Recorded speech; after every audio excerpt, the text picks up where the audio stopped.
kita adalah couple, kita adalah suami istri, kita Berarti adalah tujuan ibu. bersama ya. Bicaranya Oke. tujuan bersama gitu. Tapi bagaimana kita bisa tahu itu kalau kita nggak tahu kita siapa dulu? Oke. Jadi harus diketahui dulu kita siapa, suami kita siapa, istri kita siapa, anak kita siapa. Kemudian naik level yang tertinggi itu level atau makom spirituality. Jadi bicaranya adalah ketuhanan, ilahiyah. Jadi tujuannya Tujuannya hidup ibadah, kita ya berarti. Oke. ibadah gitu loh. Jadi konflik apapun, kebosanan pun apapun, insya Allah itu akan sirna. Oke. Tapi berarti saya jadi nanti pengen nanya nih, tapi bukan sekarang kali ya. Iya. Kalau lihat fenomena seperti itu nih, pada kenyataannya banyak juga orang-orang yang kita anggap beliau punya tingkat spiritualitas yang cukup tinggi, ilmu agama yang tinggi, tapi mereka akhirnya berantakan juga keluarganya. Ya karena nggak tahu pasangannya. Biasanya begitu. Oke. Wow. Tidak tahu pasangannya dan tidak mau menerima kondisi pasangannya. Karena ketidaktahuan, semua intinya itu ketidaktahuan. Kita bertanya. Oke. Berarti intinya sih gini, ketika Cari tahu dulu. sudah mulai kita merasa bahwa kehidupan rumah tangga kita membosankan, sudah mulai bosan dengan indikator itu tadi terjadinya perbedaan pendapat yang cukup sering gitu ya. Berarti kita harus melakukan hal yang tadi Abu Fa ungkapkan ya, salah satunya kayak membuat kebiasaan baru, merubah sesuatu kayak gitu ya, Iya, menciptakan bermesraan tujuan lagi, bersama. panggil kesayangan panggil Iya. kata sayang lagi kembali Iya, gitu. oke. Cuman mungkin nggak semua orang. Terus kalau kayak nge-save nama istrinya dengan markas besar, itu boleh gak sih sebenarnya? Assalamualaikum Abu Fa. Waalaikumsalam warahmatullahi wabarakatuh. Mbak Ade, Ketemu apa kabar? lagi, alhamdulillah sehat nih. Ya, alhamdulillah sehat. Cuaca lagi mendung terus ya. Ya. Abu Fa, saya Ya. kemarin habis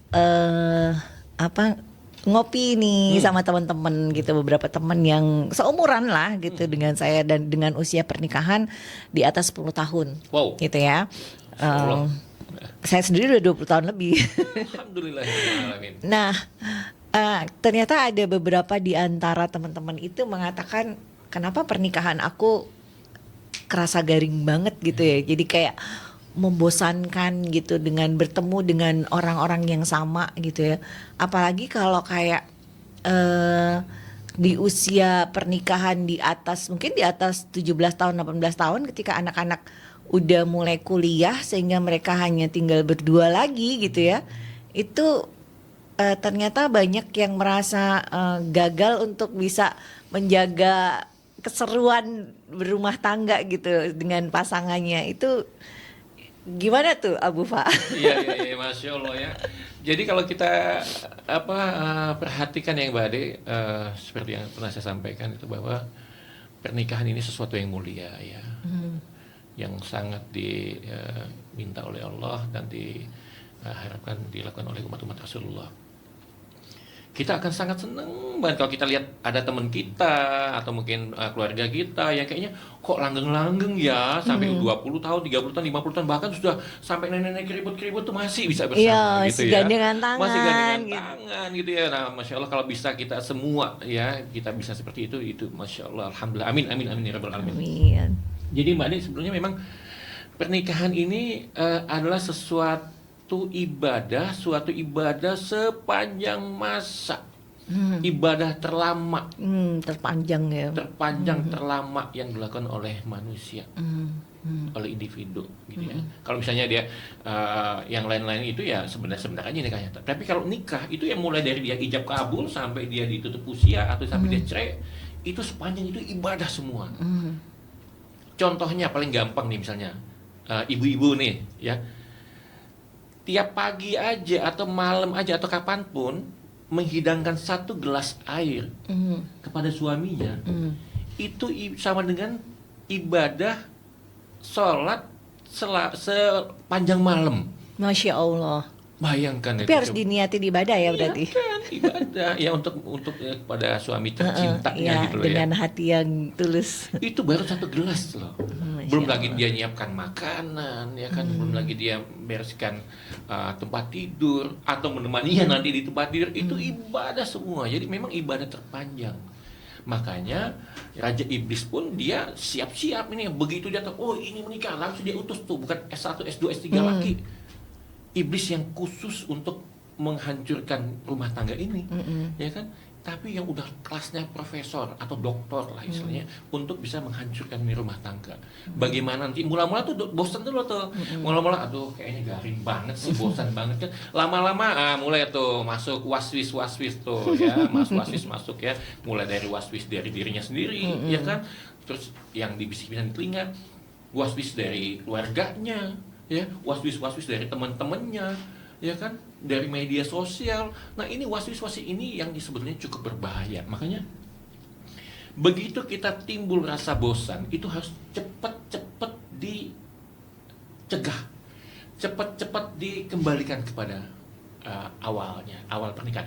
Waktu belum nikah aja, sayangku, manisku, cintaku, ya misalnya honey misalnya, atau ayang misalnya ya, atau segala macem lah, misalnya babe misalnya ya, itu segala macem rayuan keluar semua sebelum dapet ya, sebelum nikah. Tapi begitu nikah, mula-mula mungkin setahun 2 tahun masih oke, panggil ayang, papa, mama, mami, gitu ya, segala macem lah, itu masih keluar.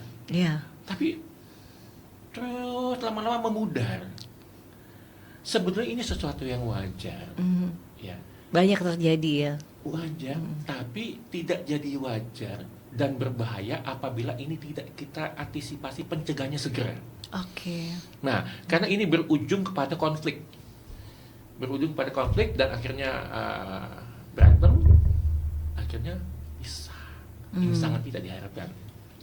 Jadi permasalahan yang paling sering muncul itu adalah satu, perbedaan pendapat ya, dan ini adalah ujian yang paling berat untuk setiap pasangan. Tapi perbedaan pendapat itu kan sesuatu yang wajar ya, karena kita berasal dari latar belakang yang berbeda, kemudian juga punya circle yang berbeda, antara suami istri pun kan punya circle-nya masing-masing. Betul. Seperti itu. Nah, tapi perbedaan pendapat ini kan harus kita cermati dengan tepat. Kita harus tahu positioning. Kita siapa? Kita suami, atau kita istri, atau kita anak. Itu namanya positioning. Kita sebagai apa? Atau kita sebagai mertua, itu juga positioning. Jadi perbedaan pendapat ini harus dilihat pada positioningnya. Nah, jadi kalau misalnya kita lagi berdiskusi sama pasangan, apa suami sama istri, kita harus tahu dia adalah suamiku. Berbeda pendapat boleh, tapi sampaikan dengan santun. Berarti masalah cara menyampaikan aja. Bukan hanya cara menyampaikan apa yang akan disampaikan. Ya kan, bagaimana menyampaikannya itu semua harus kita ketahui, pelajari dengan benar gitu ya. Kemudian masalah keuangan. Ya, itu juga menjadi satu hal-hal yang bisa menyebabkan kebosanan ya. Kemudian kurangnya kepercayaan. Baik antara dari suami ke istri dan sebaliknya. Ya, ini bisa memudar nih pelan-pelan nih. Kok kayaknya dulu tiap gajian gue dikasih segini nih, kok sekarang cuma segini? Kok nggak naik-naik udah bertahun-tahun? Tapi kayaknya gajinya tambah, kayaknya dia kerjanya lembur nih. Kenapa gitu loh? Nah ini yang tadi saya bilang waswis tadi itu kan ada terus. Nah ini makanya kita harus aware dengan yang namanya yang di samping kita itu kita sebenarnya. Kemudian termasuk perbedaan pola asuh kepada anak. Antara suami dan istri bisa punya pola asuh yang berbeda ya terhadap anaknya ya. Bisa. Setiap orang beda. Kenapa perbedaan itu menyebabkan kebosanan? Bisa. Misalnya kan nggak sependapat. Akhirnya bosan. Udahlah, serai deh.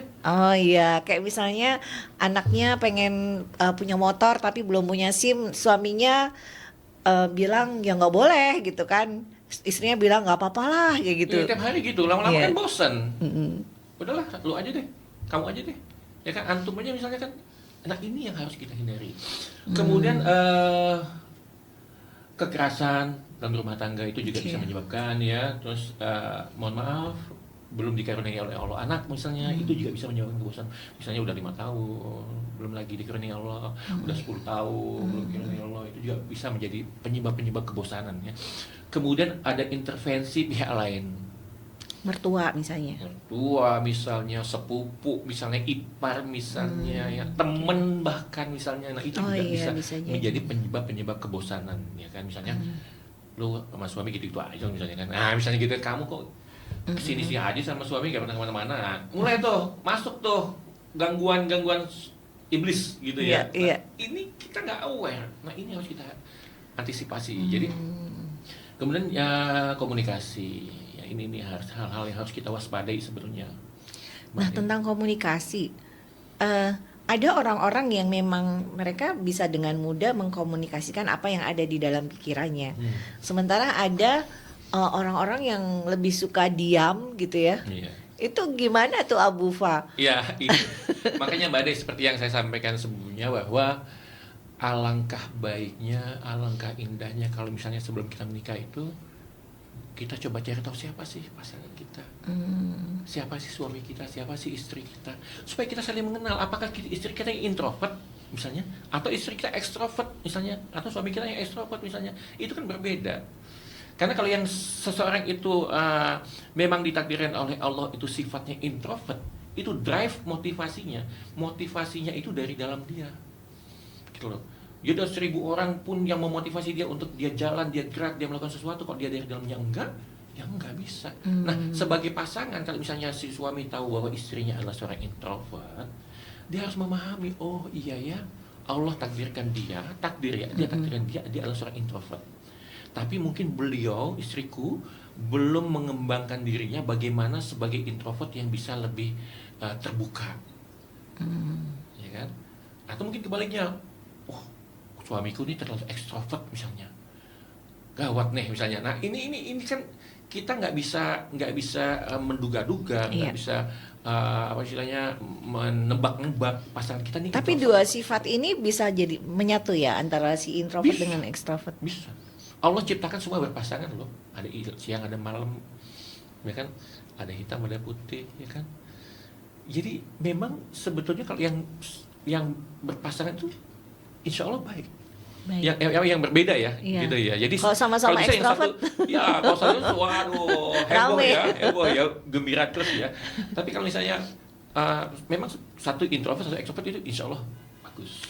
Berarti gini dong, kadang-kadang saya berpikir gini ya, mungkin untuk pasangan-pasangan yang kayak di rumahnya itu penuh dengan canda tawa gitu, apa namanya, jauh dari kata membosankan, saya pikir begitu. Tapi mungkin untuk seorang introvert kalau dia terlalu banyak dikasih canda dan tawa jadi bosan juga, iya nggak sih? Gitu. Iya, bosan juga karena memang dia drive-nya beda, mesinnya beda gitu. Kami pernah lakukan tes ya Mbak Dea, itu satu keluarga. Jadi anaknya introvert, anaknya 2 atau 3 itu introvert, suaminya introvert, istrinya introvert. Jadi waktu kami kesana itu memang seperti kuburan. Diem, tenang, hening, gitu loh. Diem, memang ya ngomong apa adanya aja. Ini belum lagi dia kebetulan mohon maaf ya, dia berada di otak sebelah kiri atas gitu ya. Jadi memang ngomongnya ya satu-satu, A, B, B, G, C, gitu loh. Jadi ya tegas gitu ya. Gitu loh. Jadi nggak bisa yang kalau ada bunga-bunga, kayak orang feeling yang terbuka, kata-kata bersayap gitu. Nah, jadi memang kalau kita nggak mengetahui siapa sih pasangan kita, ada konsekuensi Mbak Ade. Konsekuensi itulah yang harus kita bayar.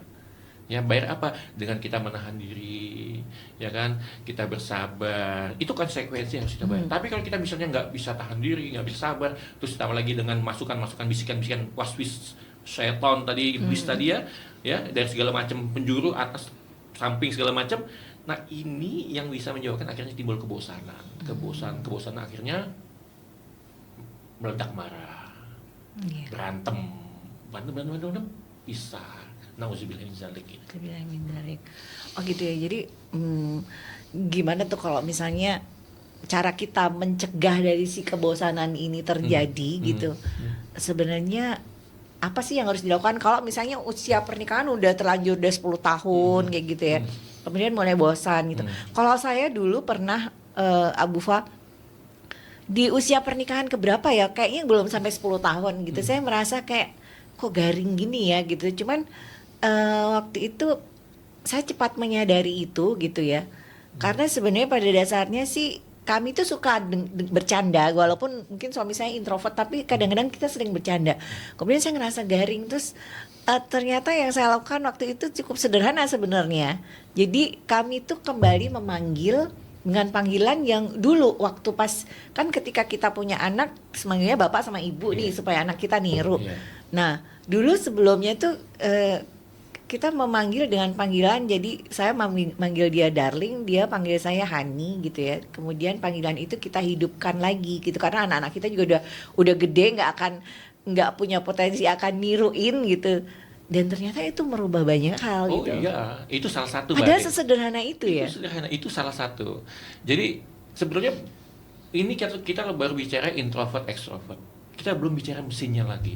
Dan setiap orang itu punya mesin yang berbeda-beda. Misalnya kayak yang mesin yang satu yang otak sebelah kiri atas itu kan dia bicaranya aturan, SOP segala macam. Nah, misalnya otak sebelah kanan bawah, dia itu bicaranya perasaan, cinta kasih, ya kan mut-mutan, baperan gitu misalkan. Nah, ini kan kalau tidak tahu bahwa kok istriku baper mulu sih, mut-mut mulu sih. Nah, kalau kita tidak tahu kan kita akhirnya marah. Jadi capek gitu. Iya. Gitu. Tapi kalau kita tahu, oke, Allah sudah takdirkan kau begitu. Nah, bagaimana kita menyikapinya? Bagaimana kita berinteraksi sama si feeling ini misalnya seperti itu gitu loh. Nah, ini yang harus kita tahu lebih awal. Nah, kalau misalnya kita sudah menikah 10 tahun, terus tiba-tiba kita bosan, nggak ada salahnya kalau kita cari tahu siapa sih sebetulnya suami kita. Siapa sih mungkin kita? Selama ini kita salah aja menyikapinya salah gitu aja. ya. Misalnya udah banyak yang saya cek, akhirnya si couple ini bilang, oh pantesan ya Pak Haji, Pak Fai, ternyata memang loh istriku memang feeling loh, dia memang baperan. Nah, akhirnya mereka tahu, I know you istriku, I love you gitu. Jadi akhirnya saling tahu, saling kenal gitu. Nah, jika kita bosan sebenarnya yang paling utama itu kita komunikasi. Kembali kepada komunikasi kita. Jadi kita harus mengetahui perasaan kita, harus mengungkapkan perasaan kita, kebutuhan kita itu dikomunikasikan sama pasangan. Suami menyampaikan perasaannya yang sesungguhnya itu apa sih? Karena kan ini pakai topeng, karena belum dicek kan siapa ya. Nah, kalau belum dicek ya konsekuensinya itu mengkomunikasikan. Karena belum ada cek, belum tahu siapa gitu ya. Kemudian lakukan hal-hal yang baru bersama, misalnya hal-hal yang baru itu misalnya biasanya nggak pernah masak sama-sama, ya masak sama-sama, main game sama-sama, atau misalnya jogging sama-sama, itu hal-hal yang baru lakukan, ciptakan itu kan misalnya belum gitu ya. Kemudian luangkan waktu untuk diri sendiri. Untuk diri sendiri? Perlu juga. Misalnya kan istri ini mulai pagi sampai suaminya pulang sibuk aja ngelayanin suami, ngelayanin anak gitu ya. Tidak ada salahnya bila satu saat dia bilang, suamiku misalnya mohon izin boleh nggak aku minta waktu untuk diriku sendiri. Me time ya? Ya, me time namanya. Bentuk me time-nya tuh bisa seperti apa tuh Abu Fa? Me time tergantung minatnya. Sebenarnya kita pergi ke kajian pun itu bisa jadi me time kan? Me time. Itu makanya itu kajian yang positif, me time yang positif sekali gitu. Dia me time. Suamiku, aku me time ya, aku mau ikut pengajian misalnya di Baitul Hikmah misalnya, itu me time. Manfaatkan ini misalnya mulai dari rumah sambil nyetir kan me time ya, sambil ngaji atau sambil kasidah atau sambil apa, itu me time-nya dimanfaatkan. Sesederhana itu sebenarnya ya, nggak perlu yang harus pergi ke luar negeri. Nggak perlu, itu salah satu tips untuk menghindari kebosanan. Kemudian diskusikan berbagai hal, misalnya di pasangan punya masalah, cari solusinya apa. Kemudian sempatkan waktu, mohon maaf, bermesraan. Ya, kalau misalnya selama ini garing-garing aja di atas tempat tidur, coba lebih mesra lagi. Nah, sebenarnya masalah kemesraan ini juga ada kaitannya dengan mesin tadi ya, Mbak ya. Misalnya begini contoh. Misalnya seseorang yang tipe mesinnya itu feeling, itu bermainnya dengan perasaan, ya kan? Jadi bisa saja misalnya di ruangannya itu si suami ciptakan misalnya candle night. Itu jadi merasa romantis kembali, ya kan, terus lampunya remang-remang, terus panggil musik. Musik. Nah, itu bagi mereka yang feeling itu senang banget gitu loh. Dipanggil, ayo sayang, yuk masuk yuk, kita cerita-cerita di dalam ya. Nah, itu membangkitkan kembali kemesraan. Itu perlu ya. Kemudian buat rencana baru, impian baru, misalnya apa yang belum diwujudkan, itu bisa dilakukan. Kemudian, nah ini juga nggak kalah pentingnya, misalnya rumah udah 10 tahun belum diganti catnya atau apanya, atau mungkin susunan mejanya, ganti, rolling lagi. Nggak dicat kalau ada rezeki Iya. ya dicat, kalau nggak ada ya nggak apa-apa, tapi mungkin posisinya diganti lagi gitu lah, atau mungkin ornamennya apa yang bisa diganti lagi, diubah lagi atau dicat lagi gitu ya. Kemudian bisa juga tanyakan kepada ahli kalau misalnya masalahnya terlalu berat, kayaknya bosannya nggak hilang-hilang gitu, tanyakan kepada, konsultasikan kepada yang ahli. Berarti sih sebenarnya yang pertama kali harus dilakukan tuh kita mengidentifikasi dulu ya bahwa ternyata kebosanan sedang melanda nih, sehingga ini harus disikapi seperti itu ya. Mungkin salah satunya dengan indikasinya adalah kayak sering terjadi perbedaan pendapat kayak gitu, itu udah bisa jadi indikator bahwa mulai terjadi kebosanan gitu ya. Itu paling utama yang terjadi, perbedaan pendapat itu. Makanya hindari perbedaan. Kan Islam juga mengajarkan hindari perdebatan. Iya, jadi perbedaan pendapat tuh dikomunikasikan dengan cara yang baik seperti Santun, baik, yang akhlak karim, yang sesuai dengan karakternya ya, itu yang pasangan paling tepat, kita yang ya. sesuai dengan karakter pasangan. Jangan misalnya pasangan itu ternyata tipenya main aturan, terus kita paksakan, kita bicara dan Pakai perasaan. nggak masuk sama dia. Oke. Misalnya gitu ya. Iya. Paling ya masuk sini.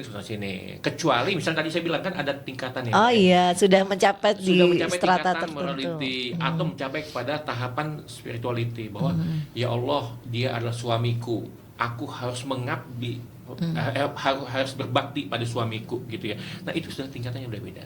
Atau misalnya tingkatan yang di bawahnya, bicaranya bukan aku laki-laki, aku perempuan, aku istri, bukan, tapi kita adalah satu keluarga. Masya Allah. Nah, kita adalah satu pasangan, satu keluarga yang harmonis. Nah itu bisa kita ciptakan kalau kita tahu bahwa ada leveling, ada strata atau ada makom. Itu Harus level dipelajari. itu kan akan meningkat berarti ya dari mungkin kalau ditinjau dari usia pernikahan ya, dari tahun pertama, kedua sehingga ke pernikahan kesekian, itu akan meningkat tuh seiring dengan usia pernikahan atau seiring dengan kecerdasan emosional kita, atau seiring dengan tingkat spiritualitas kita, atau apa tuh? Jadi gini Pak, Pak Bufa. satu itu asal hidayah, ya kan. Yang kedua ini kan bisa dipelajari, ini bisa dipelajari, ya kan. Artinya ya tadi pertama cek siapa pasangan kita, Oke. ya. Nah kalau sudah dicek, artinya kita tahu pasangan kita itu pribadinya, karakternya, sifatnya tuh seperti ini. Kita naik level lagi satu, apa yang bagus-bagusnya itu sudah ditempa, sudah dibiasakan, tapi ini masih sifatnya masih aku adalah suami, aku adalah istri, aku punya karakter seperti ini loh. Ya sudah kan, kamu kan karakternya ini, itu masih sifatnya yang tahapan yang kedua. Nah kalau lebih bagus lagi, naik satu level lagi, apa, bicaranya bukan aku lagi, tapi bicaranya kita adalah couple, kita adalah suami istri, kita Berarti adalah tujuan ibu. bersama ya. Bicaranya Oke. tujuan bersama gitu. Tapi bagaimana kita bisa tahu itu kalau kita nggak tahu kita siapa dulu? Oke. Jadi harus diketahui dulu kita siapa, suami kita siapa, istri kita siapa, anak kita siapa. Kemudian naik level yang tertinggi itu level atau makom spirituality. Jadi bicaranya adalah ketuhanan ilahiyah. Jadi tujuan Tujuannya hidup ibadah. kita ya berarti. Oke. Ibadah gitu loh. Jadi Insya konflik Allah. apapun, kebosanan pun apapun, insya Allah itu akan sirna. Oke. Tapi berarti saya jadi nanti pengen nanya nih, tapi bukan sekarang kali ya. Iya. Kalau lihat fenomena seperti itu nih, pada kenyataannya banyak juga orang-orang yang kita anggap beliau punya tingkat spiritualitas yang cukup tinggi, ilmu agama yang tinggi, tapi mereka akhirnya berantakan juga keluarganya. Iya, karena nggak tahu pasangannya. Biasanya begitu. Oke. Wow. Tidak tahu pasangannya dan tidak mau menerima kondisi pasangannya. Karena ketidaktahuan, semua intinya tuh ketidaktahuan. Kita bertanya. Oke. Berarti intinya sih gini, ketika Cari tahu dulu. sudah mulai kita merasa bahwa kehidupan rumah tangga kita membosankan, sudah mulai bosan dengan indikator itu tadi terjadinya perbedaan pendapat yang cukup sering gitu ya. Berarti kita harus melakukan hal yang tadi Abu Fa ungkapkan ya, salah satunya kayak membuat kebiasaan baru, merubah sesuatu kayak gitu ya, Iya, menciptakan bermesraan tujuan lagi, bersama. panggil kesayangan panggil Iya. kata sayang lagi kembali Iya, gitu. oke. Cuman mungkin nggak semua orang. Terus kalau kayak nge-save nama istrinya dengan markas besar, itu boleh gak sih sebenarnya? Ada teman saya tuh, Iya, ada mabes Polda ya, kayak gitu. mabes satu. Itu sebenarnya boleh nggak? Atau itu hanya lucu-lucuan atau Iya, misalnya tapi tidak itu kan disarankan? berdampak. sebaiknya nggak disarankan. Itu Oke. pertama. Bila perlu ganti. Kayak saya tuh handphone saya pengen Ayang. Nah, gitu. Atau Honey, itu saya bikin gitu. Dan itu sudah tahunan, masih bahkan kalau ketemu juga panggilnya begitu. Nah, itu adalah salah satu kita menjaga kebosanan tadi. Karena begitu kita timbul rasa bosan, maka waduh, yang aneh-aneh, yang waswis-waswis itu semakin gencar. Hati-hati di situ. Iya, oke. Makasih banyak Abu, Ya. Pak. Mudah-mudahan kita bisa ngobrol lagi Insya Allah, supaya insya Allah. Terima kasih, mohon maaf lahir mencegah batin ya. orang-orang yang bosan dengan kehidupan rumah Ya, tangganya. komunikasikan yang dengan baik. Iya, oke. Terima kasih Abu Terima Fa. kasih, Mbak Semoga harinya menyenangkan. Amin, Selamat amin. Selamat beraktivitas juga, Mbak. kembali. Terima kasih. Assalamualaikum warahmatullahi wabarakatuh. Waalaikumsalam warahmatullahi wabarakatuh.